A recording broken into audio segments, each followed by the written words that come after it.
Bonsoir tout le monde. Bonsoir. Voilà. Bonsoir.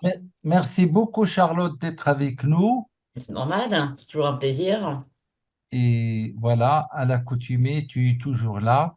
Tu nous supportes. Merci beaucoup. Et au nom de tout le monde, je te remercie encore une fois. Alors, Voilà. et, et donc, on va commencer par quelques présentations des doctorants en andrologie qui préparent différents sujets concernant donc l'andrologie. Et ce soir, on va tenter cette petite expérience, changer un petit peu, et puis donner la parole aux jeunes qui sont avec nous. C'est un petit peu la relève, on peut dire. Et puis, je dirais qu'on n'a pas sélectionné, hein, parce il y a quand même, il y avait une vingtaine de doctorants qui présentent des sujets. Et donc, c'était ce qui nous apparaît un petit peu euh, abordable et qui peut-être il a un accès sur la pratique, la Ok, pratique, super. sur la pratique de tous les jours. Et sans tarder, on va commencer par notre ami Loïc. Loïc, tu as, tu nous écoutes? Loïc? Oui, vous m'écoutez. Bonsoir à tous. Bonsoir. Alors, alors, Voilà, donc je vais partager mon écran. voilà, tu commences. Alors, Loïc, il a quand même nous a parlé de leucoscreen et moi j'avais pris ça en tant que praticien, disant, tiens, dans tous nos spermogrammes, chaque fois qu'on a une leucospermée, c'est embêtant de la traiter et puis de faire améliorer le spermogramme. J'espère que Loïc ce soir, il va nous éclairer plus. C'est à toi, Loïc, et tu as 10 minutes. Très bien. Donc, bonsoir à tous et merci de l'opportunité que vous m'avez donnée de présenter une partie de mon travail de thèse qui a pour titre Comparaison du test à la peroxydase et la coloration des MGG dans l'évaluation des cellules rondes d'une analyse de routine du sperme. Ce travail il est encadré par le professeur Annick Filali et par les docteurs Longili et Mamoun Baye. Donc, mon plan, il est le suivant. On va commencer par une introduction, matériel et méthode, résultats et discussion, et avant de conclure. Donc, en guise de conclusion, on va commencer par quelques définitions.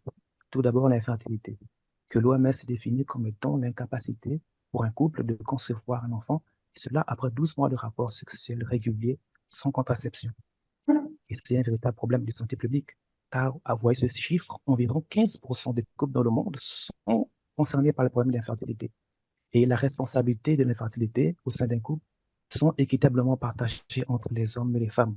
Comme vous pouvez le voir ici, 30% chacun. Et 30 autres pourcents sont dus à une hypo-infertilité de deux membres du couple. Et 10 autres pourcents sont dus à des infertilités idiopathiques. Mais pour ce qui nous concerne, c'est-à-dire l'infertilité masculine, elle est caractérisée par un déficit de quantitatif et ou qualitatif des spermatozoïdes. Et dans ce cas de figure, l'analyse des paramètres standards du sperme est l'examen incontournable dans le dépistage de l'infertilité masculine. C'est une analyse qui est réalisée de façon routinière au laboratoire, mais surtout dans le cadre d'un bilan d'infertilité. Mais si c'est un examen incontournable, c'est aussi un examen dont on connaît les nombreuses limites. Parmi ces limites-là, on peut citer la présence de leucocytes et des cellules germinales immatures qui sont communément appelées les cellules rondes. Pourquoi les cellules rondes sont si déroutantes? Et c'est parce que on estime que lorsque une concentration des cellules rondes est supérieure à 1 million de cellules par millilitre de sperme, cela suppose une leucospermie. Et là aussi, dans les laboratoires, plusieurs options fiables sont disponibles pour évaluer, pour confirmer ou pas cette leucospermie. Et l'examen le plus favorisé par les laboratoires en spermiologie, c'est le test à la peroxydase. Mais l'OMS, dans son manuel de 2021, nous dit que la positivité à la peroxydase est aussi limitée. Eh bien oui, pourquoi? Parce que certaines cellules, notamment les lymphocytes, macrophages et monocytes, ne contiennent tout simplement pas de peroxydase. Donc ça, c'est un problème. Et c'est ce qui amène à notre objectif, qui est de proposer une solution alternative au test peroxydase, dans le but de surmonter les limites connues de ces derniers. Et le candidat que nous avons choisi de mettre en avant est bien sûr l'OMGG.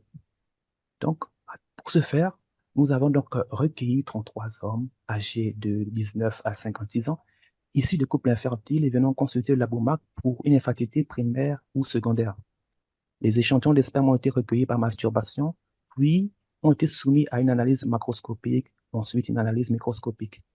Au terme de cela, selon les résultats, les populations d'échantillons ont été distribuées selon qu'ils sont normospermiques, asténospermiques, oligospermiques, etc., etc. Puis, nous sommes passés à l'analyse des cellules rondes, ou plutôt à la quantification des cellules rondes, premièrement par le test de leucoscreen, qui est un test histochimique qui est constitué principalement de deux réactifs. Le protocole commence par mettre en place une solution de travail. Celle-ci consiste à récupérer 1 ml du réactif 1, on va additionner avec 30 microlitres du réactif 2. Cette solution de travail-là, on va prélever 10 microlitres de celle-ci, auquel on va mélanger avec 10 microlitres de sperme qu'on va déposer entre lame et lamelle et observer au microscope à lumière blanche sur un grossissement de 40.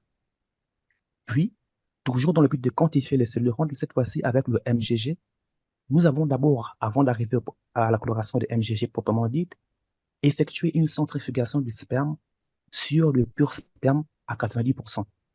C'est une centrifugation de 60 tours par minute pendant 20 minutes. Et au terme de la centrifugation, comme vous pouvez le voir ici, on a obtenu deux dépôts cellulaires. Premièrement, un culot et deuxièmement, une phase qu'on a appelée la phase intermédiaire. Et c'est cette phase intermédiaire-là qu'on a récupérée, qu'on a effectué un frottis avec. Le frottis a été séché et c'est maintenant que le frottis est rentré dans le protocole proprement dit du MGG, c'est-à-dire une immersion dans une solution de fixation pendant 20 secondes, ensuite une immersion dans une solution d'éosine et enfin dans une solution de bleu de béthyline. La lame a été séchée, puis observée au grossissement x100. Par la suite, les analyses ont fait l'objet d'une étude statistique et nos résultats sont les suivants. Ici, vous pouvez voir là une observation microscopique des cellules rondes après la coloration de leucoscreen, c'est-à-dire en grand A, et au MGG, c'est-à-dire au grand B. Là, en fait, on voit très bien que les cellules rondes sont identifiées pour le leucoscreen selon un différentiel de couleur. Car oui, toutes les cellules qui ont été positives à la peroxydase sont colorées en marron ou bien brun. Et toutes celles qui ne sont pas positives à la peroxydase prennent une coloration rose. Quant au MGG, le différentiel des cellules, c'est plutôt fait au niveau morphologique, principalement la morphologie du noyau. Par la suite, nous avons essayé donc de quantifier maintenant les cellules rondes et comparer cette quantification avec celle effectuée en leucoscreen et celle effectuée avec le MGG. En bleu, sur ce tableau-là, vous pouvez voir, c'était la moyenne la moyenne plutôt des cellules rondes quantifiées avec le leucoscreen et en orange, c'est la moyenne quantifiée à partir de MGG. Il y a bien sûr une différence, mais comme vous pouvez voir en bas ici, la différence n'était pas significative entre les deux techniques. Maintenant, ce que nous avons fait, c'est que nous sommes rentrés à l'intérieur de sous-populations des patients. Et nous avons aussi comparé MGG versus leucoscreen. Et dans chaque cas, il n'y avait pas de différence significative. Et ça, c'est intéressant. C'est intéressant pourquoi? Eh bien, parce que on a cet article ici de Hamar sorti en 2001. Qu'est-ce qu'il nous dit? Il nous dit que la coloration des MGG est fiable dans la détection des cellules spermatogènes. En vue de nos résultats, nous confirmons cette fiabilité. Mais nous ajoutons même que non seulement elle est fiable envers les cellules spermatogènes, mais plus globalement, elle est fiable envers toutes les cellules rondes du sperme. Et là, nous ne sommes pas arrêtés là. Nous nous sommes dit, est-ce qu'il était possible, cette fois-ci, de différencier les sous-populations des cellules rondes, toujours avec MGG versus leucoscreen. Et voici nos résultats. Cette figure que vous voyez là, c'est la distribution des différentes sous-populations des cellules rondes obtenues à l'aide de la coloration de MGG. Une telle distribution n'a pas été possible d'avoir avec la coloration de leucoscreen, malheureusement. Malheureusement, pourquoi? Parce que, un simple exemple, comme vous pouvez le voir ici, le cas de normospermie et le cas de oligospermie, il y a une différence vraiment notable entre les spermatides. Il y a, par exemple, chez normospermie, on a 36% et contrairement chez l'oligospermie, on a 43%. C'est carrément une augmentation de spermatides. Et ça, sans la MGG, on ne pouvait pas avoir ce genre de constatation. Et qu'est-ce qu'on peut en déduire de cela? Eh bien, c'est Long, dans son article publié en 2022, qui nous dit que lorsque nous sommes en présence d'une augmentation de spermatocyte 1, par exemple, cela est toujours associé à un arrêt précoce de la maturation testiculaire. Et d'un autre côté, lorsqu'il s'agit d'une augmentation excessive des spermatides de ronde, par exemple, là, l'arrêt est plutôt tardif. Et donc, au vu de nos résultats, nous montrons que le comptage, mais aussi la différenciation des cellules rondes pourrait être un bon indicateur dans le dysfonctionnement au niveau testiculaire. Mais c'est dommage, pourquoi? Parce que l'examen même utilisé dans le laboratoire en spermologie, c'est la leucoscreen. Et avec la leucoscreen, on ne peut pas arriver à une telle déduction. Donc, ceci montre un avantage encore pour le MGG, qui, en plus de sa simplicité et de son faible coût financier, est aussi disponible dans la plupart des laboratoires, aussi bien en hémato qu'en spermiologie. Donc, je vais terminer par une conclusion, qui est celle-ci. Une conclusion en disant que une différenciation des cellules rondes en sous-population est importante pour un rapport spermatogène plus précis. Et malheureusement, l'inclusion de toutes les cellules rondes dans un seul groupe peut augmenter le risque de désinformation auprès du médecin traitant. Mais au vu de nos résultats, nous disons que la coloration des MGG est cohérente et mieux adaptée que la leucoscreen dans une analyse de sperme. Et comme vous pouvez le voir, j'ai résumé un peu la comparaison entre la leucoscreen et la MGG. Et j'ai marqué en vert ici le point pour moi qui me semble le plus important, c'est-à-dire que la MGG, il est plus précis et on peut bien détailler les cellules rondes. Donc, c'est pour ça que s'il fallait faire une recommandation, c'est celle-ci que je mettrai en avant. Sur ce, je tiens à remercier tout le personnel de la BOMAC et tous les docteurs qui nous ont accueillis très chaleureusement aussi et qui nous ont facilité dans la réalisation de ce travail. Et à vous tous aussi qui êtes là, je vous dis aussi merci pour votre attention. Merci, Loïc. Merci beaucoup. Oui.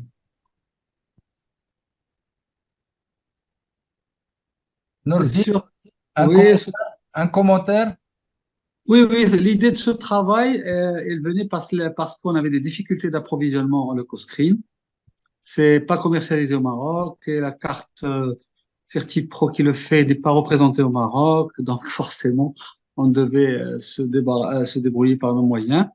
Et Loïc, un brillant élément chez nous, a eu l'idée de faire une comparaison. Donc, cette étude s'est révélée très utile, d'abord pour lui, pour nous, pour la communauté scientifique, pour tout le monde. En fait, les conclusions sont parlantes. Je remercie Loïc pour ce travail. Merci Donc, beaucoup, c'est Merci à vous, effectivement docteur. extrêmement intéressant, hein. ouais. Ah oui, ah oui. Maintenant, il faut beaucoup d'entraînement parce que Loïc, il faudrait quand même de l'expérience pour différencier un spermatocyte et un spermatide. Tout Une à fait. cellule, donc forcément, on peut pas dire qu'on va aller dans les détails des cellules rondes, c'est trop dire. Mais si tu différencies déjà les leucocytes, tous les leucocytes incluant, même les lymphocytes incluant tout, avec les cellules spermatogénétiques, donc c'est déjà un pas. Différencier le spermatocyte du spermatide, c'est quand même un peu plus compliqué, je pense. C'est une grande expérience, mais on peut pas le mettre dans un rapport. Noédine, Exactement. une petite question. Pourquoi vous n'avez pas fait une sous-population d'hommes azo pour voir un petit peu ce que ça donnait? Je peux répondre? Oui, oui, oui, oui. Vas-y. Oui, en fait, malheureusement, à la période où on a travaillé, on n'avait pas de cas d'ASO. Sinon, on Ah, aurait bien voulu, mais d'accord. malheureusement, on n'a pas eu. Mais on Donc, va ça le aurait été faire dans les hyper intéressant perspectives, de on les va le Mais faire. comparer à la biopsie. ben, ce que je peux t'aider à, Loïc, je t'amènerai tous les azoospermies de la clinique là, à qui on demande avant chaque biopsie une petite émission pour voir si c'est pas une crypto avant, des choses comme ça. Je peux te fournir des échantillons, donc ça va, on peut y aller, on peut aller dans ce sens. Très bien. Ben oui, Donc, ben, on va se dire dans 3 mois, on aura une petite série, on vous présentera ça, 3, 4 mois. Ouais, ce serait top, ouais, effectivement. Exact. D'accord? oui, Donc, on non, mais fera. c'est vraiment, merci Loïc et félicitations, hein. C'est un très bon travail et Ah, surtout, donc, ça, les difficultés d'approvisionnement peuvent faire ressurgir beaucoup d'idées et bien d'autres idées. Donc, forcément, il y aura d'autres idées dans l'année que 2000, donc, la prochaine année, on aura d'autres idées qui vont oui. partir des produits. Et nous, donc, si vous voulez, le choix de ces sujets, c'est surtout l'impact pratique. Dans les spermogrammes, on a difficulté de se débarrasser de la leucospermie, hein.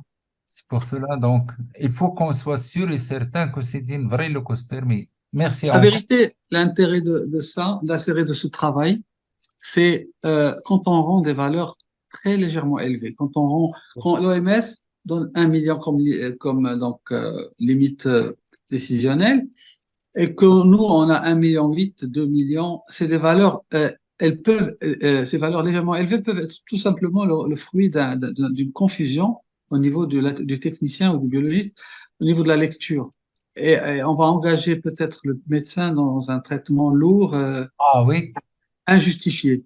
Donc c'est pour cela que voilà, donc il faut deux techniciens, on a instauré un système dans le labo, il y aura deux personnes, on compare les résultats, on fait des moyennes, etc. Bon, ça nous a permis même de ramener à moins de 1 million certaines situations où un des techniciens a donné 1,5, 1,6 million. Donc, forcément, il y a l'expérience, il y a aussi le fait qu'il y a un double check à chaque fois. Pour le leucocyte, j'y vais personnellement à cause de cette confusion qui peut naître dans l'esprit du médecin et donner des traitements. Voilà. ben écoute, oui, tu as raison, Nordine, Voilà. d'évoquer ça. Et, voilà, on donne le leucospermie, c'est sûr. Parfois même, on refait des prélèvements pour être sûr que c'est pas un truc d'origine, je dirais, urétrale ou un truc dans ce style-là. Ben, nous, on est obligés hein, de vous faire confiance. Non, soyez conscient qu'on fait le maximum. On demande parfois pour contrôler, on demande à la personne d'uriner pour éventuellement faire comme une élution d'un éventuel petite infection, bon, un mycoplasme, un truc qui pourrait être l'origine de petites leucorrhées, on va dire, très discrètes, quoi, qui ne va pas apparaître. D'accord. Avant de passer au deuxième sujet, est-ce que parmi les participants, ils ont une remarque sur la leucospermie? Alors, un, deux, trois. Non, c'est vendu. Donc, merci Loïc. On passe au deuxième Merci à vous. sujet. Mamoun, arrête le partage, Loïc.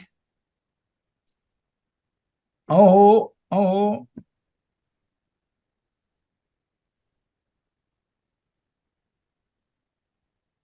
C'est mieux. Mamoun, tu es prêt? Ouais, Diaporama, Mamoun.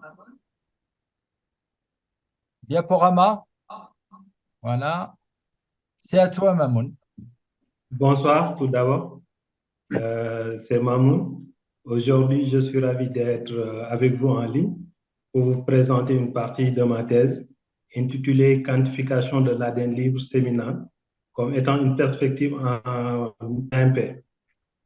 Donc, comme vous le savez sans doute, l'infertilité est un problème sociétal qui date depuis fort longtemps. Et d'autant plus qu'elle sévissait au sein du couple, c'était la femme qui était indexée comme étant l'unique responsable.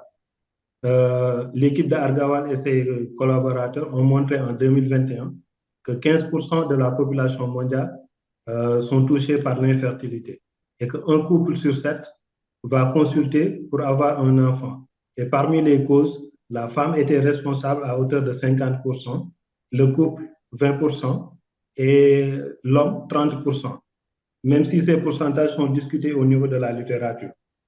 Donc, l'objectif de notre travail a été d'abord d'élaborer un kit afin de déterminer les taux d'ADN libre séminal, mais aussi de chercher une corrélation existante entre ces différents taux et les différents paramètres caractéristiques de la qualité spermatique.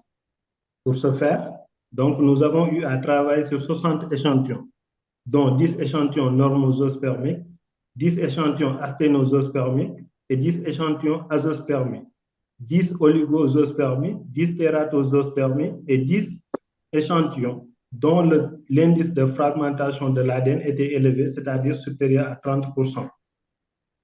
Une fois les échantillons recueillis, donc nous avons procédé à la récupération de l'ADN libre, puis nous avons fait une quantification par nanodrop, suivie d'une quantification par PCR, et ensuite les amplicons ont été soumis à un gel d'électrophorèse sur. Maintenant, pour ce qui est de la récupération de l'ADN, nous avons utilisé un kit Qiagen et la prise d'essai était de 200 microlitres. Une fois que les échantillons maintenant ont été recueillis, avant de passer directement à la PCR, nous avons jugé nécessaire de savoir si est-ce que dans nos ELIA, il y avait de l'ADN libre ou pas.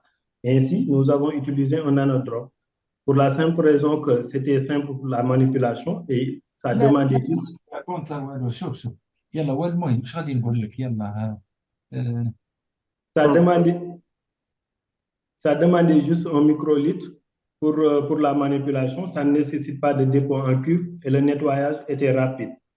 Maintenant, une fois qu'on s'est assuré qu'il y avait de l'ADN libre dans nos échantillons, nous devions faire une courbe d'état, une gamme d'étalons. Pour ce faire, je m'étais prélevé du sang et extraire mon ADN. Et après cela, on a eu à faire différentes concentrations, dont 4, à savoir 0,5 microgrammes par ml, 1 microgramme par ml, 2 microgrammes et 4 microgrammes. Donc, on s'était assuré que la plus petite valeur et la plus grande valeur encadrent nos différentes quantités d'ADN. Nous avons eu à travailler en duplicata pour ne pas introduire un contrôle positif et que chaque puits soit le contrôle de l'autre, ce qui nous a permis après de calculer les moyens. Et un contrôle négatif aussi a été ajouté. Maintenant, pour ce qui est du réactif, nous avons utilisé 20 microlitres, 25 microlitres comme solution finale, constituée de primer de master mix d'eau et 5 microlitres d'échantillon. Et le thermocycleur était le 7500 Fast Real Time PCR System. Comme paire d'amorce, nous avons utilisé RNASP. Et ensuite, comme programme, nous avons fait un programme de 45 cycles constitué par une phase de dénaturation à 95 degrés Celsius, une phase d'hybridation à 58, une phase d'élongation à 72 degrés. Maintenant, les données obtenues ont fait l'objet d'une analyse statistique et les résultats nous ont montré comme quoi que, par exemple, la linéarité de notre pente a été de 0,95, ce qui nous montre que nos valeurs sont très proches de la réalité, et que aussi la pente était de moins 3,117, alors qu'une pente de moins 3,32 correspond à une efficacité de 100%, ce qui nous laisse penser comme quoi que nos valeurs obtenues sont précises et reproductibles. L'efficacité était de 103,42%, alors qu'une efficacité normale doit être comprise entre 90 et 100, mais plus ou moins 5% est raisonnable. Donc, pour ce qui est des courbes d'amplification, les échantillons ont indiqué une amplification positive. Et pour ce qui est aussi des courbes de température, l'ensemble des échantillons étaient spécifiques, à l'exception d'un qui semblait non spécifique, et que l'analyse de nos échantillons, anomalies versus les témoins à Paris, ont montré que, par exemple, il n'y avait pas de différence de taux d'ADN libre entre les échantillons normosospermiques et les échantillons asténosospermiques. Par contre, une différence significative a été trouvée entre les échantillons normosospermiques et les échantillons où l'indice de fragmentation de l'ADN était élevé. Une différence aussi significative a été obtenue entre les échantillons toujours normosospermiques comparés à oligosospermiques de p-value supérieure à 0,05. Ainsi qu'une différence aussi significative a été notée entre les échantillons normosospermiques et tératosospermiques, toujours p-value supérieure à 0,05. Et l'ensemble de nos implicants ont été soumis à un gel d'électrophorèse, à une électrophorèse sur gel d'agarose à 1%, et que nos bandes correspondent à des paires de bases de 100 à 200. Alors, ça va. Cette étude a confirmé la présence de cfDNA dans le plasma séminal à l'instar des autres études, et que l'analyse des caractéristiques de nos courbes standards ont bien parfaitement fonctionné et ont permis des amplifications satisfaisantes. La forte concentration de cfDNA dans l'esperme peut être due à l'ADN libéré par les cellules mortes par apoptose, nécrose et éventuellement par une nouvelle forme de mort cellulaire appelée nécrosis. Ce type de dosage dans le cadre des biopsies testiculaires éviterait un acte chirurgical non dénué de conséquences. Cependant, il nous reste encore beaucoup de chemin à parcourir afin d'identifier le rôle exact de ces molécules au potentiel diagnostic, pronostic et thérapeutique très important. Ces travaux ont fait l'objet d'un article qui a été publié, plus un livre avec Dr Nourdine Louangeli et Abdelaziz Soukri, actuel doyen de la faculté des sciences et Shop. Merci pour votre attention.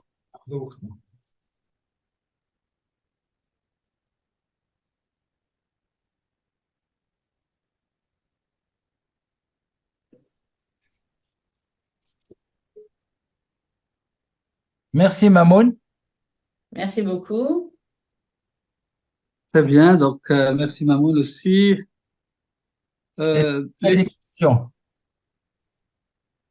Je résume la situation parce que c'est vrai que Dr Mamoun, il est déjà docteur en sciences, qui a fait des travaux brillants sur l'impact des huiles essentielles sur la survie prolongée du spermatozoïde. C'est comme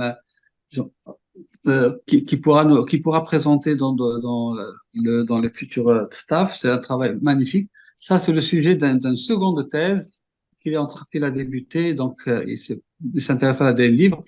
Je sais que c'est un travail qui est déjà fait, certes, mais bon, il veut essayer, dans l'avenir, on va essayer d'affiner les corrélations. Bon, c'est un bon début, je trouve.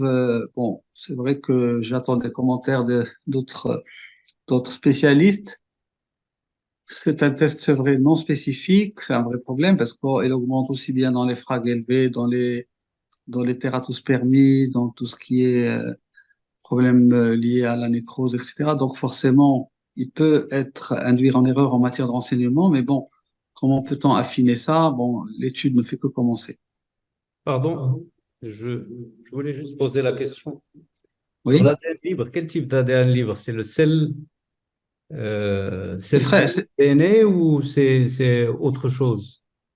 non, et c'est décrit, c'est 100 à 200 paires Pardon, de je bases. n'entends pas. C'est- Mohamed, enlève une Oui, seconde, oui, s'il oui. te plaît, enlève le téléphone.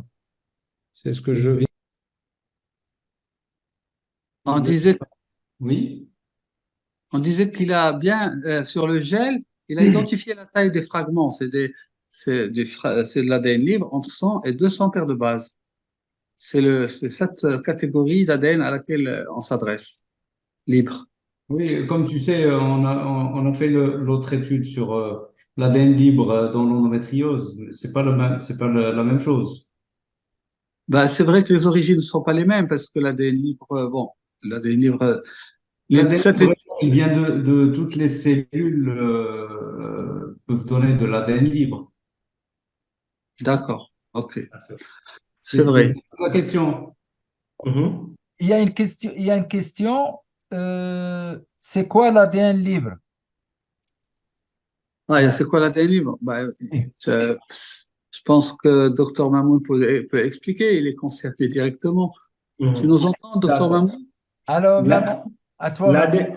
L'ADN libre n'est rien d'autre que des fragments d'ADN qui a été relagué par une cellule lorsque, par exemple, la cellule est soumise à des conditions de stress ou bien à un mort cellulaire. Donc, ce sont des fragments d'ADN relagués dans le milieu extracellulaire de la cellule. Donc, c'est ça. Donc, dans la littérature, l'ADN libre peut être de courtes brins comme de longues brins. Donc, courte brin allant de 150 à 200 et de longue brin 300 jusqu'à 700 paires de bases. Maintenant, il est détecté dans tous les fluides biologiques, que ce soit au niveau des urines, au niveau du sang, au niveau des salives, même dans tous les fluides biologiques, l'ADN libre est détectable. Et ce qui est bien avec l'ADN libre, c'est qu'on peut voir tout le génome dessus.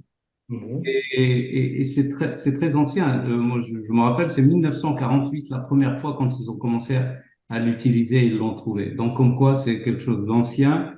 Et c'est maintenant que ça prend beaucoup de valeur, qu'on a commencé à s'intéresser à ça. Et je pense qu'il y a de l'avenir, cet ADN libre. C'est vrai que le seul petit problème lié à la spécificité, c'est tout.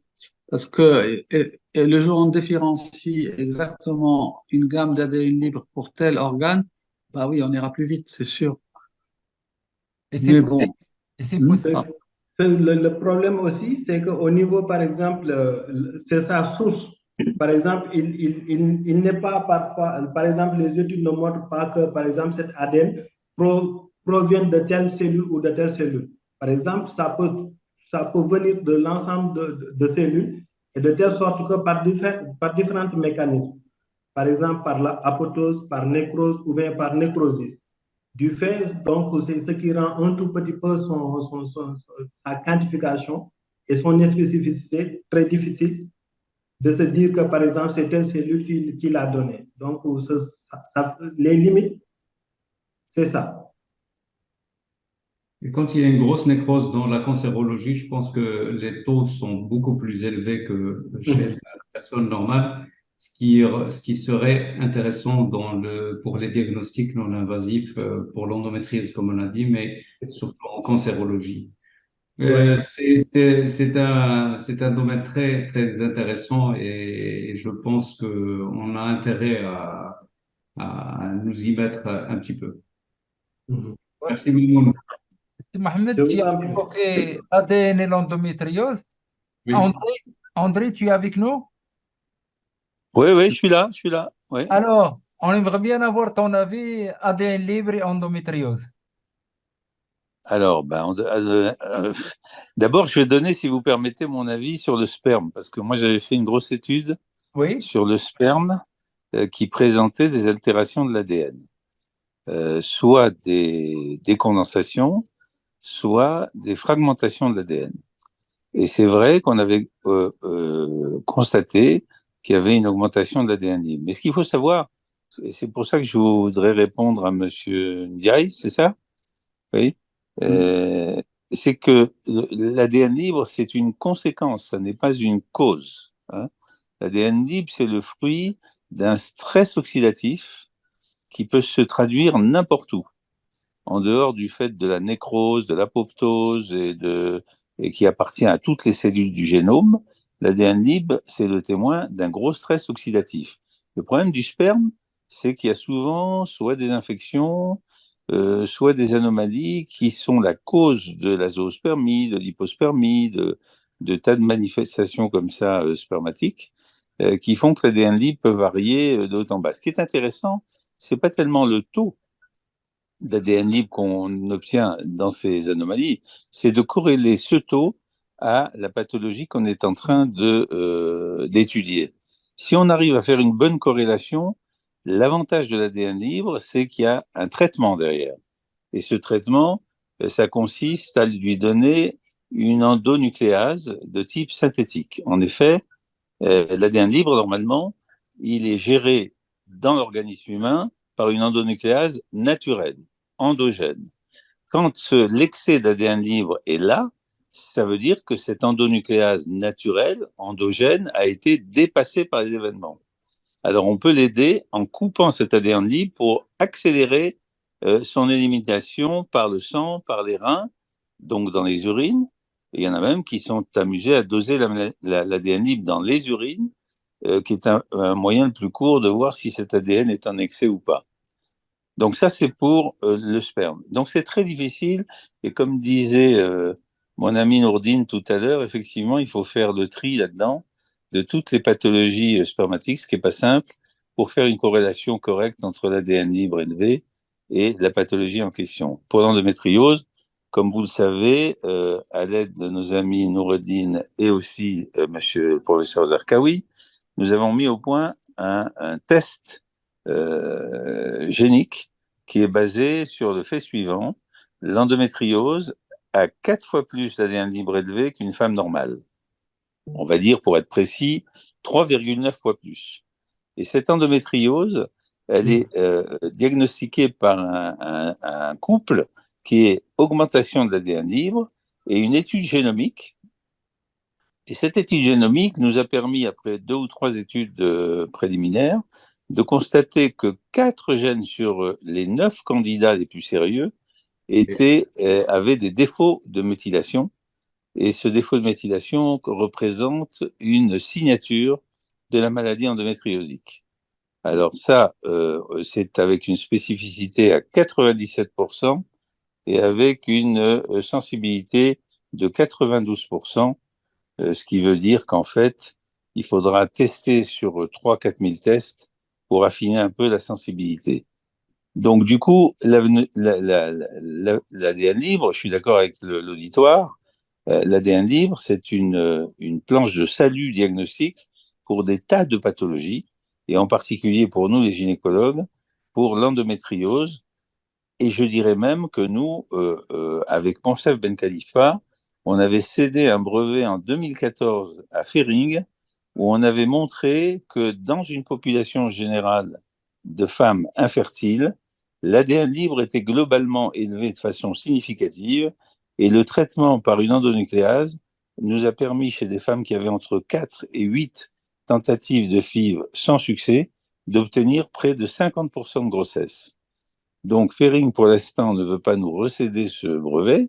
Ils veulent soi-disant l'utiliser, mais pour faute de crédit, parce qu'ils avaient d'autres produits à développer, eh ben, ils n'ont pas encore développé ce genre de produit. C'est dommage, parce que c'est une possibilité qui est extraordinaire chez les femmes infertiles.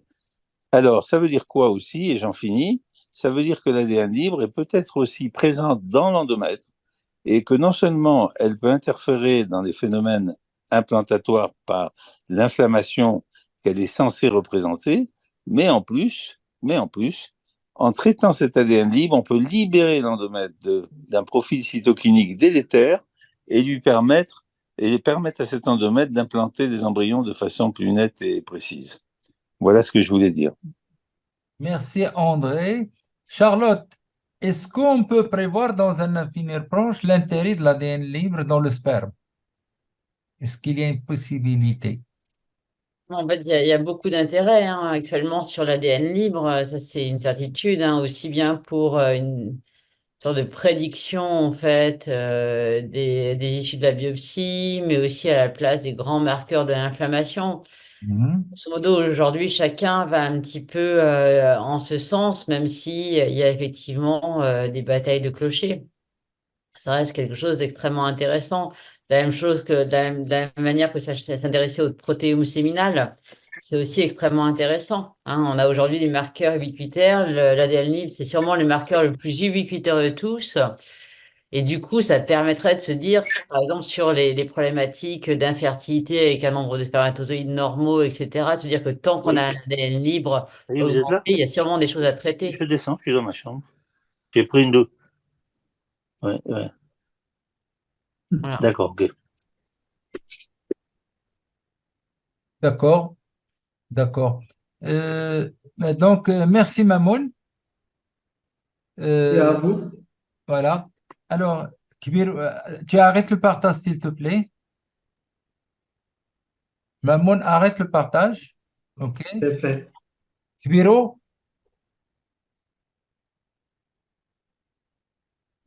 Kibiro, Oui.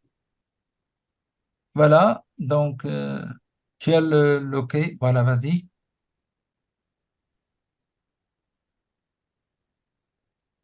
Diaporama, diaporama. Vas-y, c'est à toi, Kibiro. Bonsoir tout le monde. Cher maître, chers confrères, permettez-moi de vous présenter ma présentation intitulée Environnementaux et spermatogenèse. Pour les causes de l'infertilité masculine, comme vous le savez, sont multiples, parmi lesquelles on va décrire les facteurs toxiques, soit présents dans l'environnement ou liés à nos comportements, qui vont améliorer, qui vont aggraver les différents paramètres spermatiques. Si on parle de la fertilité masculine, aussi on parle des chances à avoir un enfant en utilisant l'assistance médicale à la procréation. Le mécanisme est encore mal élucidé et la prévention elle est primordiale dans la prise en charge de toute infertilité masculine. Je vais diviser mes facteurs environnementaux dont je vais parler en deux types. Les facteurs liés au comportement du malade, surtout le tabac, le cannabis et l'alcool, et des facteurs liés au propre environnement, c'est-à-dire la chaleur, le portable à travers les ondes électromagnétiques, Comme vous le savez, au Maroc, où l'agriculture représente une profession très répandue parmi la population, c'est les pesticides. On a déjà, avant d'entamer les différents facteurs, on a réalisé une service concernant le profil épidémiologique et clinique de l'infertilité masculine chez 150 consultants au sein de notre unité d'andrologie ostéochirurgie et on a trouvé que la profession à risque a été mise en évidence chez 10 patients. 41% de ces malades sont tabagiques chroniques, 13% sont des consommateurs chroniques de cannabis et 7% ce sont des alcooliques chroniques. Comme vous savez, à travers ces résultats, l'impact majeur est la fréquence des habitudes toxiques chez ces malades. Et malheureusement, on a la coexistence d'un ou plusieurs facteurs de risque chez un seul malade, ce qui rend difficile ainsi la prise en charge des facteurs toxiques et de l'infertilité. Je vais commencer par le tabac, où 13% des adultes marocains âgés de plus de 18 ans sont consommateurs du tabac. Vous savez déjà que parmi les Pierrot, on a un problème de son. Vous arrivez à entendre maintenant, non? Voilà, mets le micro à côté de ta bouche, s'il te plaît. Bon. On a pu individualiser 4000 composants dans la fibre de cigarette, parmi lesquels on a le cadmium, le plomb et la nicotine. Et ces éléments, les chercheurs ont mis en évidence le rôle néfaste de ces composants, surtout le cadmium et le plomb, dont l'effet a été dose et durée d'exposition, avec malheureusement un risque qui est réversible. Les chercheurs ont mis en évidence la nicotine qui était au sein du liquide séminal, qui était métabolisé au 30 hydroxycotine, qui va altérer la concentration, la mobilité et aussi la morphologie spermatique, sans oublier l'ADN spermatique. Un mécanisme qui a été mis en évidence, c'est l'inflammation des glandes génitales qui va nous poser c'est l'altération de ces différents paramètres spermatiques. Comme vous le voyez ici dans ce schéma, on a les substances qui vont agir par deux mécanismes principaux, parmi lesquels l'inflammation et le stress oxydatif, qui vont nous poser une diminution de l'activité mitochondriale, une diminution de l'intégrité axonale. Et comme vous le savez, le noyau n'est pas bien protégé, va aggraver ainsi et altérer l'ADN spermatique, affectant ainsi les paramètres spermatiques tels que la mobilité, la concentration, et il va causer aussi la tératospermie.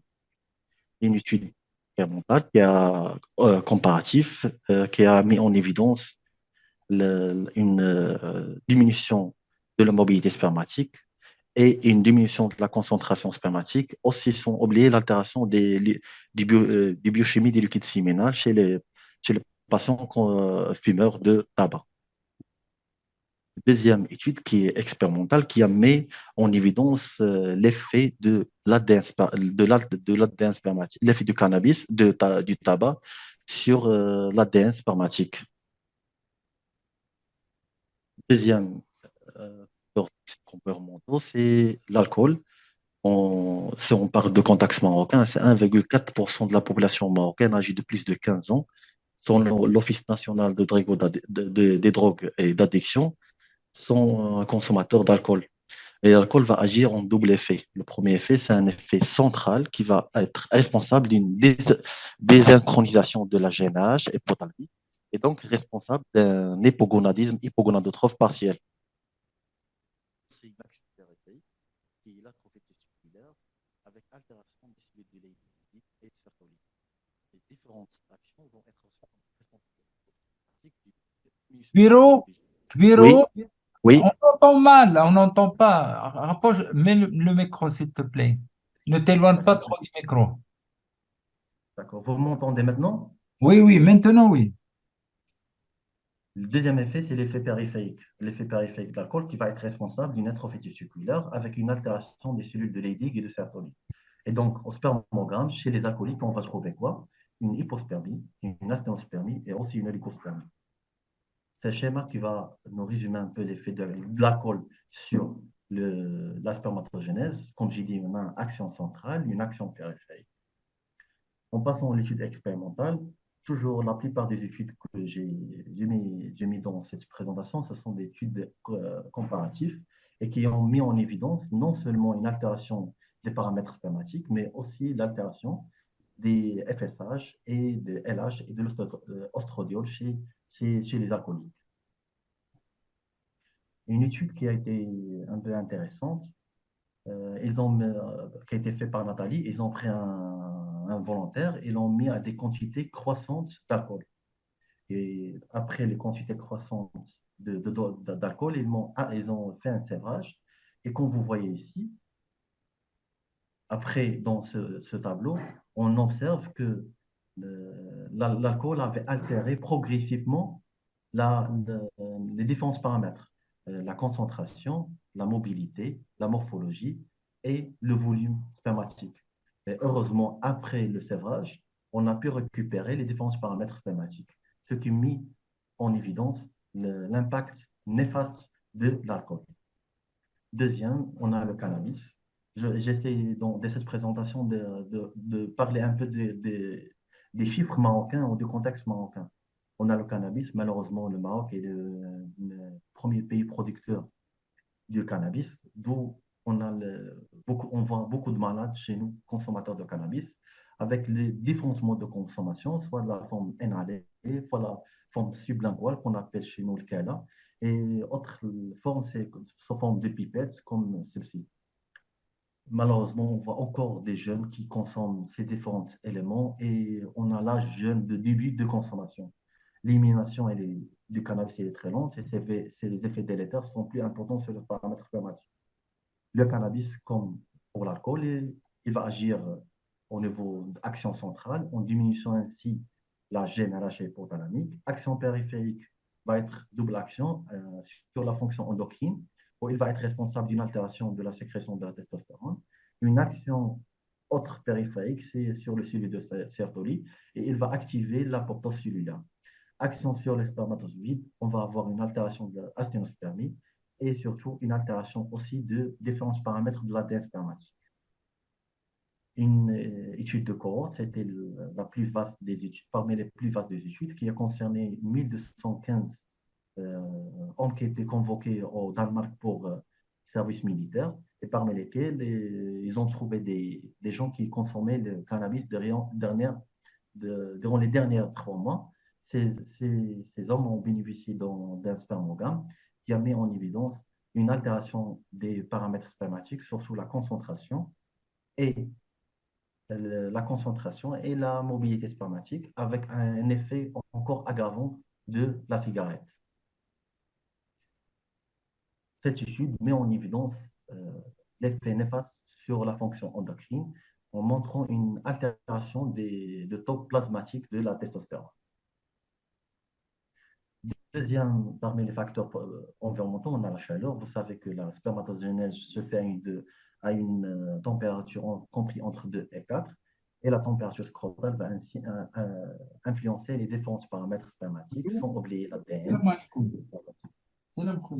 En plus de l'obésité, qui est la mode chez certains patients, on a aussi certaines professions à risque et l'effet néfaste encore de la varicocèle. Une étude expérimentale qui a mis en évidence ainsi chez certains volontaires qui ont exposé aux testicules à des bains chauds pendant une certaine durée et qui ont mis en évidence cet effet délétère de la chaleur. Sans parler je vais parler encore de l'utilisation de téléphones portables, surtout les ondes électromagnétiques, à savoir chez nous la position à proximité du portable près du testicule. En général, le mécanisme est mal élucidé, mais certains chercheurs ont pu expliquer l'altération des paramètres spermatiques en rapport avec le téléphone portable, d'abord par la température scrotale. On sait déjà qu'on a un portable à côté des testicules et aussi que les stress oxydatifs. Cette étude qui a mis en évidence ces différents éléments, chez certains, on a mis des malades exposés aux ondes électromagnétiques avec des durées différentes et on a analysé le paramètre spermatique et on a trouvé cet effet délétère des ondes électromagnétiques sur sur la spermatogénèse. Au Maroc, on a l'agriculture qui représente une part importante de notre économie. Et chez la plupart, ce sont des gens pauvres qui n'ont pas les moyens de se protéger contre ces éléments, ce qui l'expose à des facteurs de risque directs. On va ainsi élucider l'effet direct sur le tissot gonadique et aussi sur les différents éléments endocrines de la spermatogénèse. On a mis ce travail qui a été fait en Inde concernant les gens agriculteurs et qui ont des contacts avec les pesticides. Et ce travail, il a mis en évidence une altération des paramètres spermatiques chez les gens qui ont le contact avec les pesticides. En conclusion, la recherche des facteurs environnementaux doit être systématique chez tout malade qui concerne pour une fertilité masculine et constitue ainsi une potentielle étiologie d'altération de la spermatogénèse, ce qui impose dépistage et une prévention, sans oublier qu'on peut déjà proposer à certains malades une consultation spécialisée d'addictologie pour ainsi améliorer non seulement la fertilité masculine, mais leur propre santé.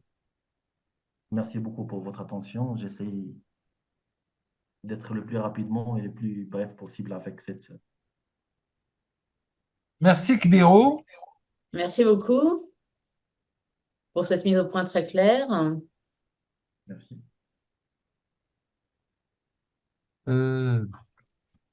Alors, il y a une question. Est-ce que ces facteurs sont réversibles, l'effet est réversible sur la spermatogénèse? Oui, certains facteurs sont réversibles, mais comme j'ai dit dans ma première présentation, le mécanisme il est mal élucidé, mais la plupart des auteurs ils rapportent un effet réversible, surtout pour le tabac et l'alcool. J'ai mis le travail qui a été fait par Nathalie, c'est une étude italienne, et qu'est-ce qu'ils ont fait? Ils ont donné des quantités croissantes d'alcool chez un homme en suivant régulièrement le spermogramme. Après l'arrêt de l'alcoolisme, le malade il a pu récupérer ses paramètres spermatiques, ce qui est en faveur de l'effet réversible. D'accord. Est-ce qu'il y a des questions, une remarque? Apparemment. Je pense quand même que bon, sur le cannabis, c'est bien hein, ce que tu as repris comme article, mais grosso modo, en fait, aujourd'hui, ce qu'on voit, bon, c'est effectivement, c'est mauvais pour la santé du testicule de fumer du cannabis, mais les choses ne sont pas aussi claires que ça. Et grosso modo, il y a une différence entre les fumeurs chroniques et les fumeurs aigus de cannabis.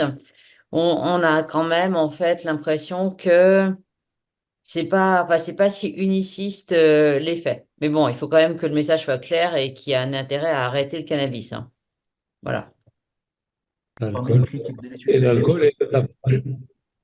parmi les critiques de l'étude que j'ai mis, c'est le 1215 hommes de Danemark étant exposés pendant 3 mois. C'est-à-dire les chercheurs, ils n'ont pas pu mettre en évidence l'effet ancien ou l'effet nouveau de cannabis. Ouais, tout à fait. Oui, tu as repris une seule étude hein, dans les méta-analyses sur le cannabis. C'est quand même J'essaie juste de beaucoup, faire beaucoup plus compliqué en fonction du nombre de joints qui sont fumés, la façon dont ils sont fumés ou inhalés ou mangés. Enfin, parce qu'il y a énormément de récepteurs aux endocannabinoïdes en fait, au niveau testiculaire et au niveau cérébral. Donc, c'est pour ça que la réponse aujourd'hui, elle est quand même relativement peu claire. Mais bon, le message, c'est quand même que le cannabis, c'est pas bon pour la santé des testicules et pour la santé globale. Oui. Pardon, pardon,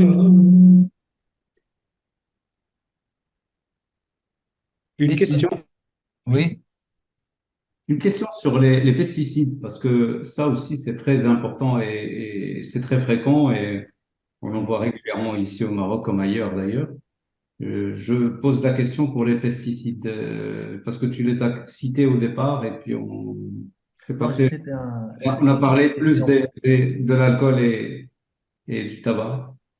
Oui, sur les pesticides, ils peuvent agir sur deux volets, la spermatogénèse et les paramètres spermatiques, qui ont été mis dans le dernier travail.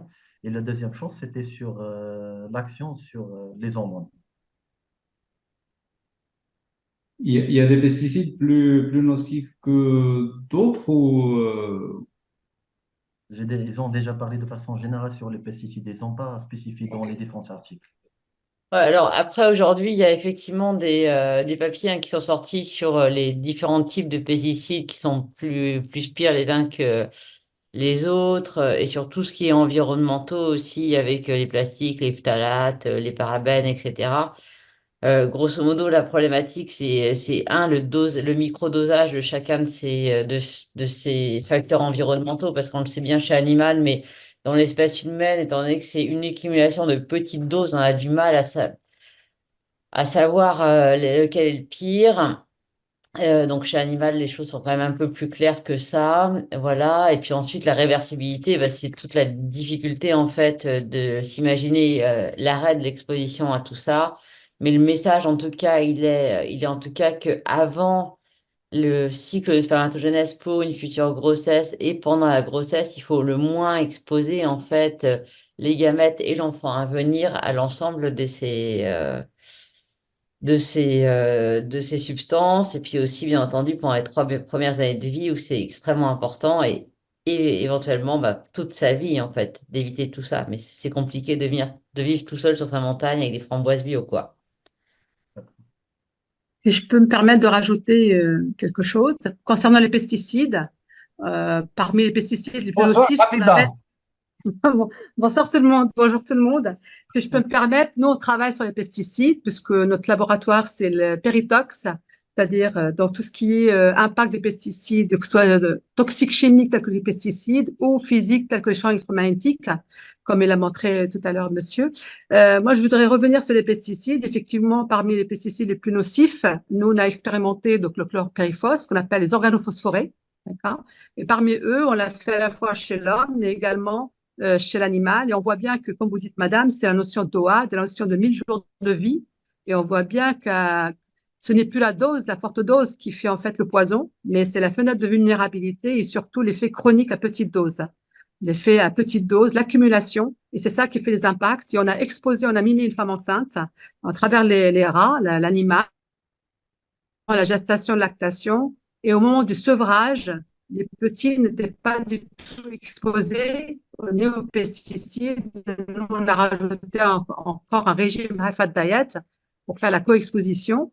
Et il y a des effets transgénérationnels chez l'enfant, chez les ratons, et on a trouvé des atrésies au niveau folliculaire et au niveau de l'ADN spermatique chez le raton qui a été vraiment impacté. Donc voilà pour apporter un commentaire et illustrer un petit peu les propos sur les pesticides. Et c'est vrai que maintenant, c'est la fenêtre de vulnérabilité. Déjà, la grossesse, c'est une vulnérabilité. Et si en même temps, on expose le raton en mimant l'enfant au sevrage, c'est-à-dire au niveau où l'intestin est immature, et c'est là qu'on se rend compte qu'il y a des dysbioses intestinales et des répercussions sur les pathologies telles que les maladies chroniques inflammatoires, par exemple. Et sans compter, bien sûr, ce chlorpyrifos, c'est un organophosphoré et qui fait sexe. C'est-à-dire que les petits ratons, la descendance, il y avait les mâles étaient plus petits à naissance par rapport aux sœurs, aux femelles, en fait. Donc, il y a vraiment quelque chose qui se fait. Et ce qui maintenant, c'est de l'épigénétique, c'est-à-dire, en fait, comme vous le dites, c'est dès la rencontre des spermatozoïdes et de l'ovocyte, c'est-à-dire qu'il faut vraiment, vraiment faire attention. C'est l'environnement qui va impacter, d'où l'importance de vraiment regarder la fenêtre de vulnérabilité et d'exposition, en fait. Voilà. Merci. Merci, Merci. Hamida. Alors, il y a plus il y a plus de questions sur ce sujet. On passe à la dernière présentation. Sofiane Zarqawi, tu es là? Sofiane? Kbiro, s'il te plaît, arrête le partage. Sofiane, Déjà fait, j'ai arrêté le partage. Il est là, il est là. arrête le partage, Kbiro. Voilà, Hop. d'accord. C'est à Vous voyez toi, tous bien J'ai mon arrêté écran? le partage. c'est à toi, Sofiane. Ok, parfait, je vous remercie. Eh bien, écoutez, mesdames, messieurs, bonsoir. Donc, je m'appelle Sofiane Zarkawi Tricoto et je suis doctorant au laboratoire Péritox au CHU Amiens-Picardie et avec l'université Picardie-Jules Verne. Et je suis encadré par le professeur Monsef Ben Khalifa et le professeur Rafida Orsikoé, que vous venez juste de voir.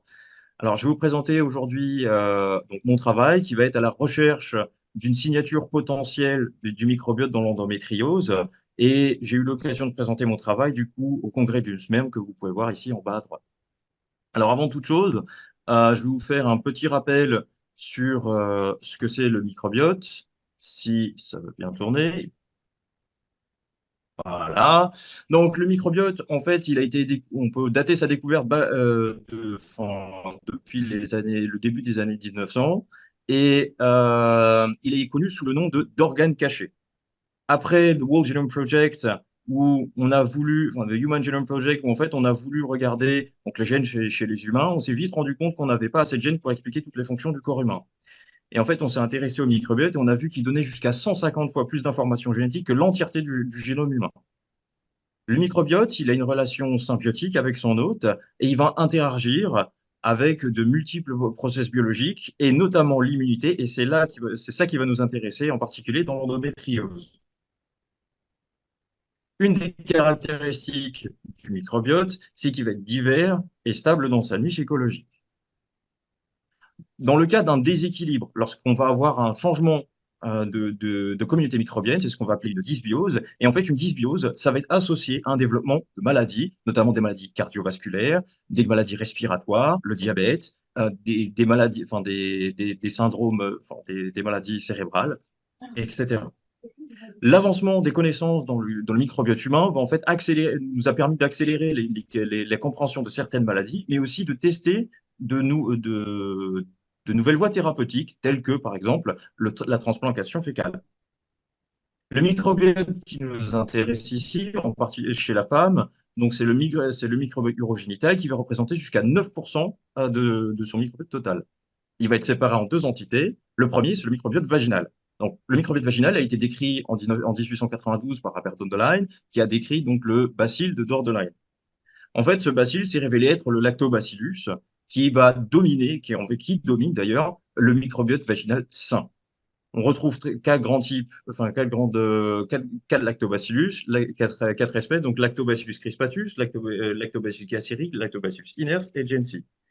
Ces quatre-là, en fait, on va avoir un rôle de protection contre l'invasion et la colonisation contre des pathogènes opportunistes.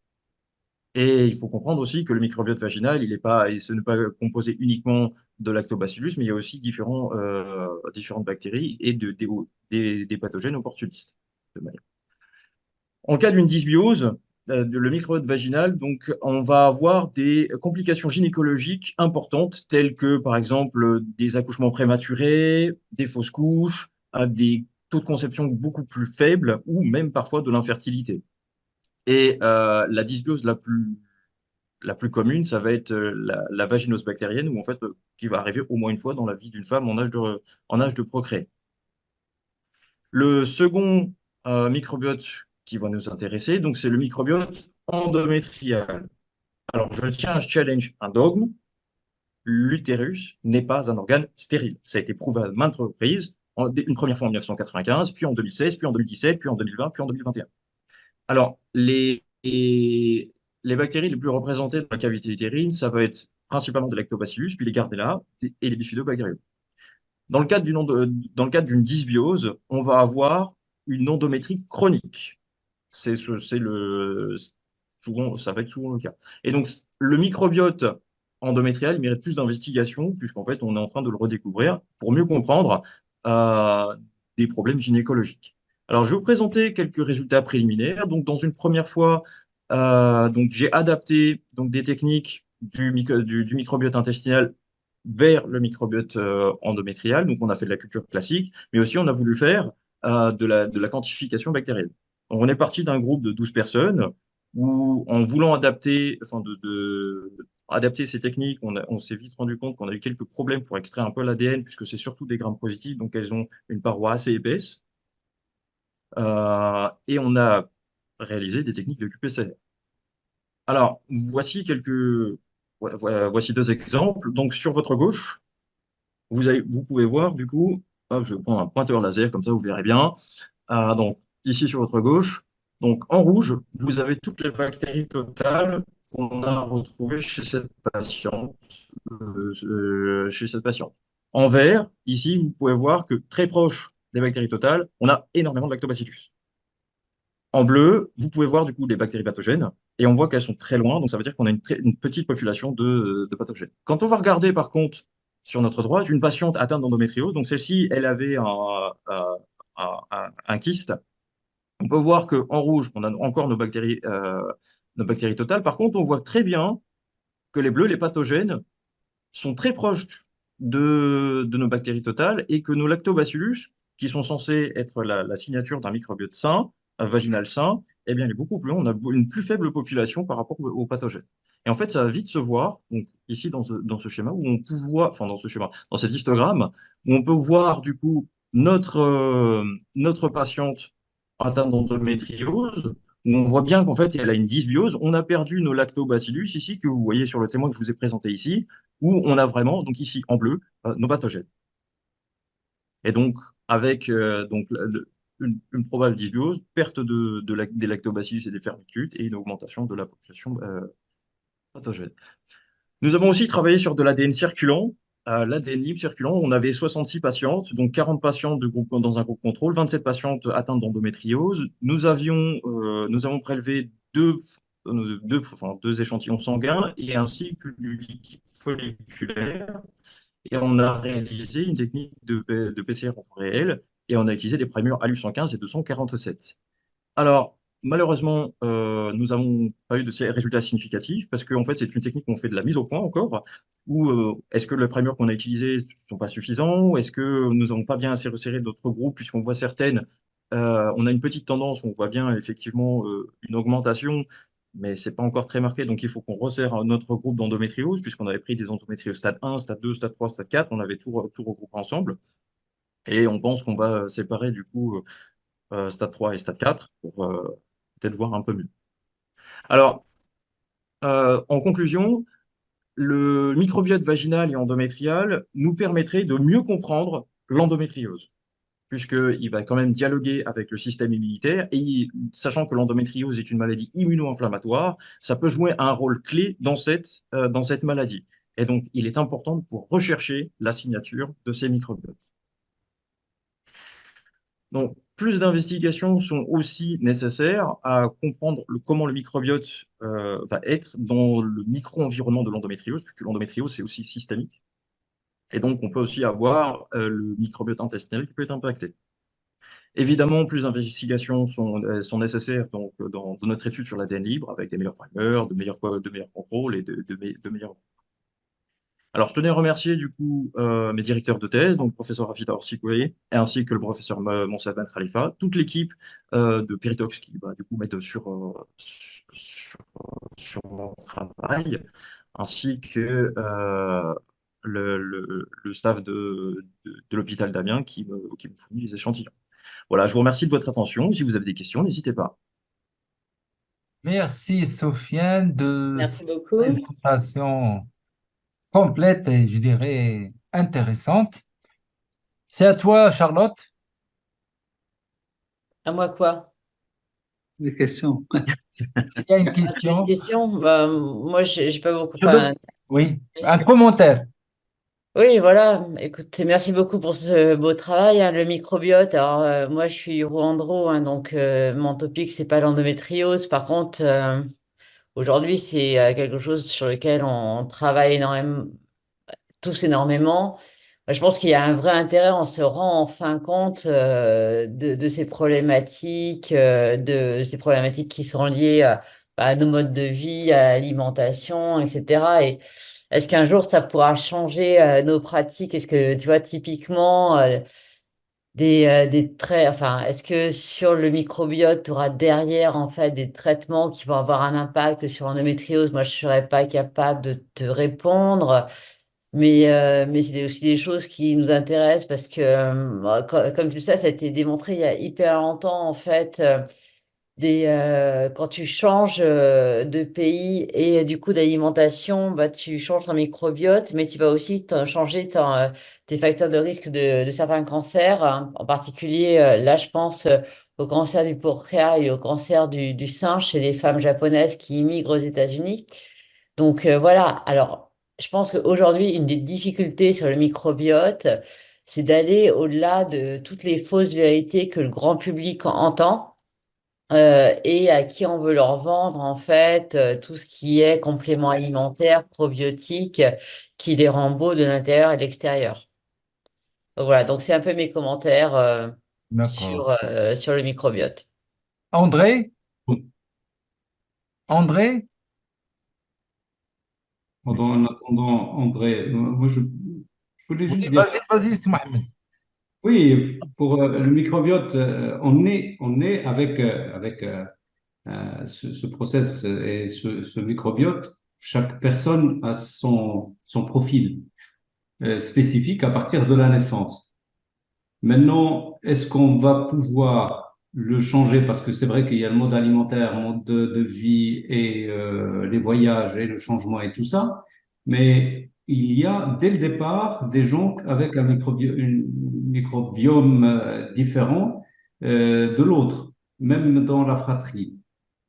Et je pose la question maintenant, est-ce qu'on aura l'occasion de pouvoir changer ce profil pour l'améliorer si ce profil est délétère pour la santé en cas d'endométriose ou autre, parce qu'il n'y a pas que l'endométriose, il y a aussi la digestion, la santé mentale, puisque avec Havida, on en a parlé la dernière fois, même la dépression peut être en rapport avec un microbiome différent. Voilà. Tu veux ou je fais? Oui, alors du coup, ce que tu viens juste de dire, c'est exactement ça, où en fait, la technique que je vous ai expliquée par exemple tout à l'heure, c'est la transplantation fécale, où on passe d'un microbiote qui est malade, en fait, on est vraiment en état de dysbiose, la personne, elle est malade, et le principe, c'est de complètement vider tout ce qu'elle a, donc son microbiote actuel, et le remplacer par un microbiote qui est sain. On fait aussi ça, par exemple, dans la bactériole vaginosis, dans la bactériose vaginale, qui est, on essaie c'est les fameuses crèmes où en fait on remet du lactobacillus pour essayer de guérir, donc de traiter ce traitement, enfin de traiter cette maladie en tentant de remplacer en fait le microbiote qui est malade, donc le microbiote ici vaginal, par des lactobacillus qui va être l'état sain. Donc oui, pour l'endométriose, c'est peut-être une. Oui, l'étude en cours va certainement la montrer dans un an ou deux, j'espère. Ouais. Et tout à l'heure, on disait, oui, effectivement, on vend un peu du rêve au public, au grand public.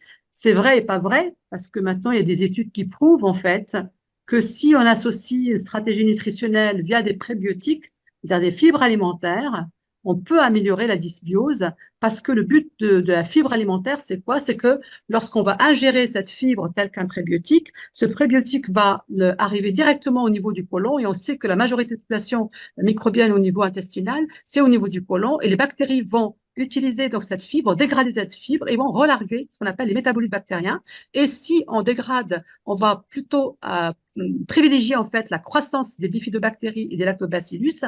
Et lorsque la croissance de ces lactobacillus va croître, ces bactéries vont relarguer un pH acide. Et on sait que ce pH acide va protéger en fait, puisque les bactéries pathogènes n'aiment pas l'acidité. Et donc, on peut transposer ce qu'on sait au niveau intestinal et cette fois-ci au niveau soit vaginal ou endométrial. On peut imaginer en fait un prébiotique que l'on peut, comme une transplantation fécale, la transplantation fécale a montré ses preuves. Vous savez qu'il y a des personnes qui sont colonisées au niveau du Clostridium difficile. C'est une bactérie qui, vraiment, au niveau intestinal, crée des diarrhées et les personnes vraiment ne peuvent plus vivre. Et aujourd'hui, on est capable en fait, vraiment de stériliser donc l'intestin mauvais et ramener, transplanter des bonnes bactéries, ce qu'on appelle la transplantation fécale avec des personnes saines, qu'on a bien regardé les souches, qu'on a bien travaillé dessus. Et maintenant, on peut donner des gélules, parce que le problème, c'était au niveau comment en allant faire sa transplantation fécale. Et maintenant, les gens acceptent bien. Et nous, au CHU d'Amiens, en France, ça marche très, très bien, la transplantation fécale au niveau de Clostridium difficile. Ah, mais ça, je te Donc, rejoins totalement, en fait. La problématique, quand je te dis de vendre du rêve, c'est tout ce qui n'est pas scientifique, mais qui est oui, parascientifique et auquel les gens se raccrochent énormément. C'est pour ça bien sûr.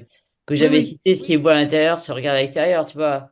oui, Moi, tout à fait, typiquement, parce les que patients, je joue vachement sur l'aspect nutritionnel, je leur fais traiter des gingivite chronique, etc. Donc, ça, tu vois, pareil, les dysbioses au niveau gingival, ça va jouer énormément sur les qualités gamétiques. Donc, je te rejoins totalement. La problématique, c'est que nous, on a effectivement tous la vérité sur ces sciences du futur, en fait, mais qui nécessitent aussi des patients qui sont extrêmement compliants parce que ça leur fait changer leur modalité alimentaire. Parce que manger des fibres, hein, c'est pas manger des patates, c'est effectivement manger de la carotte, des graines complètes, etc. Et qu'aujourd'hui, quand tu as à peu près 50% de la population en surpoids, 20% de la population qui est obèse, leur expliquer qu'un hamburger, bah, c'est pas une alimentation équilibrée, c'est super compliqué. Les Mhm. Américains, Et aujourd'hui, la moitié d'entre eux pensent que le hot dog est un légume. Mhm. LOL. En fait, tout à fait, il faut en fait changer nos habitudes. C'est une éducation en fait. C'est ça, c'est Ouais. pas facile. Et ça c'est vrai. Et effectivement, tout à l'heure, le professeur Zarqawi a parlé au niveau mental. On sait que maintenant, ce microbiote est un organe à part et en fait, les bactéries dialoguent. On a montré qu'en fait, que si on prend une personne dépressive et si on prend les fesses de cette personne dépressive et on les transplante chez un animal, un rat axénique, c'est-à-dire on l'a fait naître sans microbiote et qu'on transplante le mauvais microbiote d'une personne déprimée à ce rat, donc le rat va développer une dépression. Et ça, c'est prouvé donc scientifiquement. De même pour les personnes obèses, on sait très bien que maintenant, il y a un lien entre obésité et microbiote, puisqu'on a fait aussi l'expérimentation chez des rats. On a ramené le faisselle d'une personne obèse et on a transplanté chez le rat et le rat devient obèse. En parallèle, on a fait une personne non obèse et on transplante chez le rat, la personne ne développe pas d'obésité. Donc, on sait très bien qu'effectivement, ce microbiote est une clé importante dans la santé. Et je pense qu'il faut quand même, dans l'endométriose, pour venir à ce qu'on est aujourd'hui au niveau du sperme de l'homme, etc., on sait que ce microbiote est une composante importante. Et si on peut trouver des stratégies préventives justement pour améliorer ça, certes, je suis d'accord avec vous parce que quand on donne des prébiotiques ou des probiotiques, c'est-à-dire des bactéries, il faut vraiment avoir la bonne souche. Il ne faut pas dire à la personne manger n'importe quoi et ça va faire croire effectivement aux gens et malheureusement après ils sont déçus ou ça ne marche pas. Mais il faut Mm. vraiment des études scientifiques prouvées et qui ont montré leur efficacité. Ça, je suis tout à fait d'accord Et avec puis, vous. je pense que, tu vois, en plus de tout ça, il faut aussi repenser de façon un peu écologique notre prescription d'antibiotiques à gogo, quoi. Hein, c'est parce que si on a Bah oui, pété au niveau mondial le microbiote, c'est l'alimentation, c'est les antibiotiques à gogo pour tout, pour n'importe ah bah, quoi. Voilà. Hein, donc, je en pense que fait, la France la France n'est pas Bon, fière du tout parce qu'on parfois on est on part en phase d'une impasse thérapeutique. On ne sait plus proposer aux patients, il n'y a plus rien. Et je pense que l'avenir, ce n'est plus l'antibiotique, mais c'est la phagothérapie. Je ne sais pas si vous en avez déjà entendu parler. ouais. C'est-à-dire qu'on va plus utiliser des bactéries, des antibiotiques, mais des phages, des Mm. bactériophages qui vont cibler, qui vont être spécifiques à des bactéries pour éliminer ça. Et je pense qu'il y a beaucoup de travaux en- qui sont Mais tu en vois, par train exemple, d'émerger. ouais. Nous, sur la en- cystite interstitielle, sur la cystite bactérienne récurrente en urologie, donc bon, les femmes qui font des cystites, hein, c'est quand même un truc vachement fréquent. Aujourd'hui, en fait, on ne recommande plus du tout le traitement antibiotique, mais vraiment le traitement symptomatique et de remettre en place de l'acide hyaluronique au niveau de la paroi vésicale, hein, en instillation, de manière à recréer cette paroi, en fait, avec des glycosamines glucanes, mais vraiment plus du tout de taper sur de l'antibio permanent, même chez le patient neuro, typiquement. Donc, c'est vraiment des choses, en fait, qui se modifient au fur et à mesure. Mais c'est difficile de modifier les pratiques parce que les gens, c'est beaucoup plus simple de prescrire un antibiotique que d'aller prescrire une prescription qui est plus compliquée. Pardon, Non, c'est sûr. je vais vous ramener un petit peu à l'endométriose. Sur, oui. Oui, oui, venez. La dernière fois, j'ai travaillé un petit peu sur ça et en voyant un petit peu toutes les biopsies de l'endomètre chez les endométriosiques, les femmes endométriosiques, il y a 63% d'endométrite chronique. On croyait toujours que c'était juste une inflammation simple. Et effectivement, on traite avec un antibiotique et un anti-inflammatoire. Maintenant qu'on a commencé ce traitement et qu'on rentre dans ce domaine de microbiote, j'espère que vous allez nous donner une réponse plus précise de manière à ne plus traiter par les antibiotiques justement. Et juste, on va commencer à injecter d'autres germes, j'espère, pour améliorer la réceptivité endométriale chez ces femmes. Merci. Euh, là, Hafida, il y a une question que comment chercher la signature des microbiotes? Alors, comment chercher la signature du microbiote? Comme vous l'avez dit, Sofiane, tout à l'heure, le but, on a regardé en fait dans un microbiote vaginal sain ou endométrial, on sait que la signature, ça sera au niveau du lactobacillus, le genre lactobacillus. Et si on a plus de 90% de lactobacillus, que ce soit au niveau vaginal ou au niveau surtout endométrial, parce qu'au niveau de la réceptivité de l'endomètre, de l'embryon, eh ben, on s'est rendu compte qu'en fait, la signature, elle est très spécifique. Si on a plus de 90% de ce lactobacillus, on a plus de chances, en fait, d'avoir une réceptivité, donc une implantation et probablement donc une grossesse qui ira jusqu'au bout. Ouais, Voilà, jusqu'au terme. Et donc, on a remarqué surtout, c'est tout à l'heure, Sofiane vous a parlé des différents lactobacillus, il y a différentes espèces. Et en plus, si on a une espèce très particulière, ça peut être le lactobacillus. Voilà, pour répondre à la question, c'est la signature, c'est surtout si on a plus de 90%, on aura donc de bonnes chances que tout se passe bien. Si par contre, on regarde qu'on est en dessous de 90% de lactobacillus, c'est qu'en général, il y aura sûrement, si on parle par exemple des échecs d'implantation ou de la FIV, etc., il y a moins de réussite par rapport à ça. Pour ajouter quelque chose, D'accord. chercher une signature, en fait, c'est on liste toutes les bactéries qu'on a dedans, dans ce microbiote et on va comparer ça à une liste de référence. C'est, voilà, j'ai tant de bactéries en tel pourcentage, donc là, j'ai une première signature. Est-ce que c'est sain, est-ce que c'est pas sain? Enfin, je peux l'associer à une maladie ou pas, et ainsi de suite. C'est comme ça qu'on va faire, en fait. On fait une cartographie. En fait, on va identifier, c'est une cartographie. Et c'est les fameuses dysbioses dont on vous a parlé. C'est toute une question. En fait, le microbiote, c'est toute une question d'équilibre, en fait. Tant qu'on est en équilibre, tant qu'on est en eubiose, tout se passera bien. Mais dès qu'il y a ce déséquilibre, c'est-à-dire ce lactobacillus, s'il n'est plus en majoritaire, ça veut dire qu'il va laisser sa place à d'autres bactéries qui sont normalement comme on sont, normales, on vit avec sur la peau, sur nous, et qui vont profiter de ce déséquilibre pour pouvoir devenir potentiellement pathogènes, voire pathogènes, et c'est là que ça crée des soucis. Un exemple comme ça, c'est dans le vagin, donc normalement, c'est lactobacillus qui domine. Et quand on va regarder au niveau, par exemple, intestinal, on peut avoir des entérobactéries, c'est très bien, c'est du commensal c'est quelque chose qui est sain dans l'intestin. Par contre, dès qu'on rentre dans le vagin, ça devient tout de suite pathogène. C'est problématique. Et pourquoi on explique ça? Tout à l'heure, on vous a expliqué que lorsqu'il y a croissance de ce lactobacillus, qu'est-ce qui se passe? Il va relarguer un pH acide. Et c'est ça qui protège en fait notre vagin ou l'endomètre d'une femme.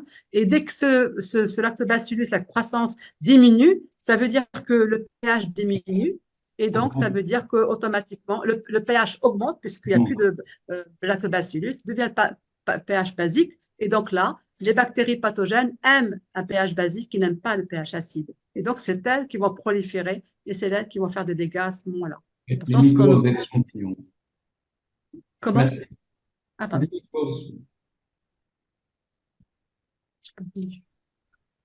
D'accord.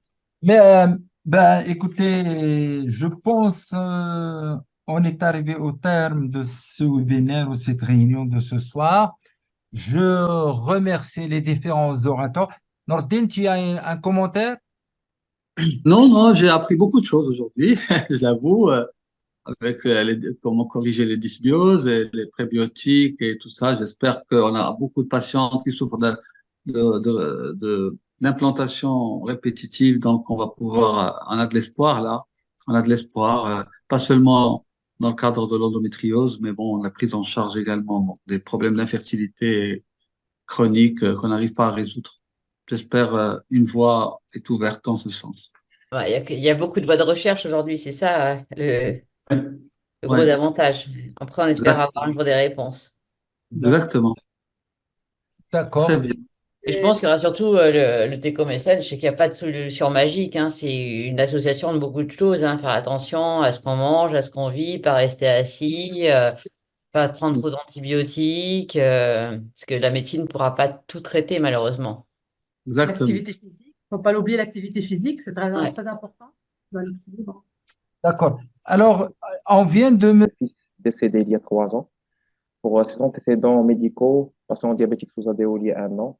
Pour les antécédents chirurgicaux, toxiques et allergiques, sans rien à signaler. Pour l'examen clinique, patient en bon état général avec une IMC à 28 kg par mètre cube.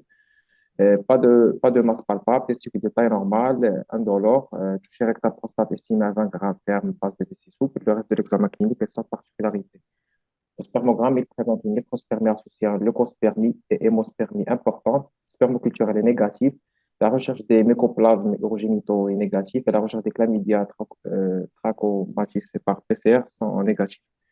Pour le bilan hormonal, il présente une LH normale à 2,4, testostérone émis à 2,78, FSH 3,20, progestérone à 0,14 nanogrammes par ml et un ostradiol à 57 picogrammes par ml. Pour l'échographie, les sont particularités avec un volume testiculaire de taille normale. Sinon, j'ai demandé un avis gynéco pour l'infertilité de sa femme aussi, et notamment la mesure de son AMH. Sinon, je propose pour ce couple si on peut faire une FIV ou bien une Lexi. Je ne sais pas si ça va marcher pour eux ou pas. Bah, elle a 47 ans, elle, non? Sa femme, elle est âgée de 47 ans.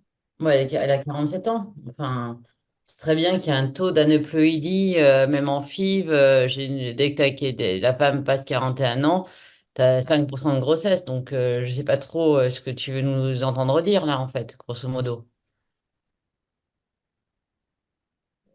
Sinon, vous proposez quoi pour ce couple? Non, mais en fait, on n'a pas vu tes diapos. Donc, si tu veux, on a juste entendu, grosso modo, qu'il avait une testo un peu basse, une nécrospermie. On a un seul spermogramme. Il est 21h40, représente ton truc la prochaine fois, quoi. Tu vois, là, t'as pas passé tes diapos, donc si tu veux, on a écouté ce que tu disais avec un son qui n'est pas extraordinaire. Il faudrait déjà savoir si elle, en fait, elle ovule tous les mois, savoir où elle en est, en fait, sur son bilan, savoir comment sont ses trompes, etc., avant de proposer quoi que ce soit. Ils ont déjà des enfants, ces gens-là? Elle a quel âge, la dame? 47. Ah oui, oui, non, mais là, c'est... Ouais. Ils ont Et déjà des enfants, ces gens-là? Ils ont déjà des enfants ou pas? Et il avait un seul enfant, mais est décédé il y a 3 ans. Depuis ce temps-là, Ensemble? oui, oui. Elle avait quel âge? Euh, C'était en 2003, donc il Donc, tu vois, c'est une infertilité qui date quasiment de 20 ans, en avait fait. 20 ans, 27 ans. Voilà, donc représente-nous le truc, refais un spermogramme qu'on voit où on en est, fais faire un vrai bilan gynéco chez elle, et puis on en reparlera après. le, On comprend bien que ce couple-là, en fait, ils sont dans une demande quasi mystique de prise en charge, mais te répondre comme ça, c'est pas possible. oui, le taux de grossesse naturelle chez une femme qui dépasse 40 ans, il est moins de 5%. Hum. À 47 ans, c'est encore moins. Donc là, qu'est-ce qu'on peut espérer? Faire une fécondation in vitro, le taux va être très bas. Euh, L'AMH, c'est à combien? J'ai pas de chiffre exact. J'ai Non, mais on n'a demandé à un rien, on n'a rien gynéco. chez la femme, donc c'est pour ça, on Il peut faut rien répondre commencer, chez il faut l'homme, hein. On commencer peut par ça. pas. Il faut commencer par ça. Il faut avoir la matière première avant de. Là, il faut, pour statuer sur un truc, il faut au moins qu'elle soit évaluée correctement par un gynéco. Là, Voilà. ce dossier, on ne peut pas le discuter comme ça. Mm. Si tu n'as pas d'AMH, tu ne peux pas parler. On n'a Oui. pas d'AMH, on n'a pas ses trompes, on n'a pas sa cavité, on n'a rien, on n'a strictement rien là. Donc voilà. Elle a proposé, tu as raison. On va pas être D'accord, méchant, merci. hein, mais si tu veux, tu veux pas donner un avis comme ça sur un coin de table sans un ensemble de dossiers sur un dossier aussi complexe avec des âges extrêmes. Oui, et vide en plus. D'accord. Bah, D'accord, merci. Écoute, Anas, on prépare ça bien la prochaine fois et on va refaire un petit dossier. Merci, Anas. Merci à vous. Merci. Bonne soirée. Au terme de ce staff de jour qui a changé un petit peu la façon de faire qu'on faisait avant. Merci beaucoup pour les différents orateurs, Loïc, Mamoun, Adil, Sofiane et Anas. Donc ce soir, on a changé, j'ai dit on a changé parce qu'on a donné la parole aux jeunes. Et c'est bien, donc je remercie tous ces orateurs. On a appris plus sur les mauvais facteurs qui agissent sur la spermatogenèse. Et puis, on a appris aussi la transplantation fécale.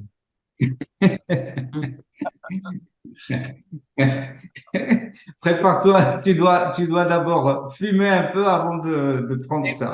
Et puis, on a appris un terme, la phagothérapie aussi. Hein. Donc, faites attention, hein, la phagothérapie.